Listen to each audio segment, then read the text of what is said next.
Naš center deluje tukaj na tej lokaciji že 8 leto, samo društvo pa se približuje 10. obletnici obstoja. Trenutno je v centru za konje s posebnimi potrebami 19 konj. Sem prihajajo konji, ki so bili pri prejšnjih lastnikih toliko poškodovani, da niso primerni za posvojitev in ne bojo nikamor več šli, se pravi, ostanejo tukaj do naravnega konca njihovega življenja.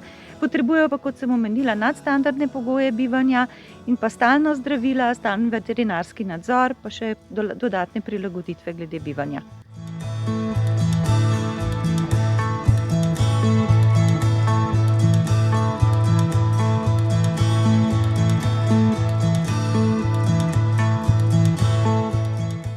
Na začetku, ko smo pravzaprav čisto začeli pred skoraj 10 leti, smo se v glavnem odzivali na klice občanov, ki so pač najdali določena zanemarjanja, določene živali na robu pogina. Danes pa lahko rečem, da odlično sodelujemo z inšpekcijskimi službami in večina živali, ki pride k nam, pride z inšpekcijskimi odvzemi. Razen v primerih, ko nas pokličejo lastniki živali, ki zaradi resnično pravih razlogov, spravi, ne gre za to, da so se naveličali njihovega konja, pa da je ta zbolel, pa bi oni zdaj radi imeli nekega novega, zdravega, ampak da zaradi bolezni, zaradi starosti, zaradi hude finančne krize ne morejo več poskrbeti za živali. V tem primeru jih seveda sprejmemo, kolikor imamo prostor. V tem zavetišču bi lahko rekla, da se 5-6 takih bolj stalnih, ki več ali manj smo prisotni za oskrbo, osnovno oskrbo konj. Potem imamo pa še nekje 15 prostovoljcev, ki prihajajo občasno, največkrat ob vikendih, ki nam pa pomagajo pri dodatnih delih. Kajti večina ljudi si zavetišče predstavlja kot nekaj zelo, zelo romantičnega, kamor se hodi božat živali, ampak kakorkoli obrnemo, to je kmetija z dobrimi 3 hektarji in z vsem umazanim in malo manj umazanim delom, ki sodi zraven.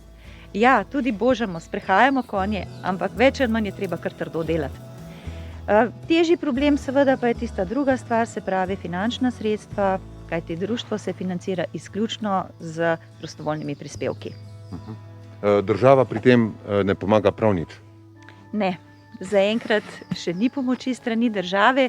Upamo, da bo se zakon nekako spremenil, da se bo pač najdla neka niša, v kateri bi lahko se znašla tudi naše društvo, da bi dobilo vsaj osnovno pomoč, se pravi pomoč stališča, da imamo dovolj sena, da imamo dovolj nastilja, da so nam plačane veterinarske storitve. Ne gre za to, seveda, tudi zelo bi si seveda želeli, da bi imeli tudi možnost, da bi tukaj redno koga zaposlili.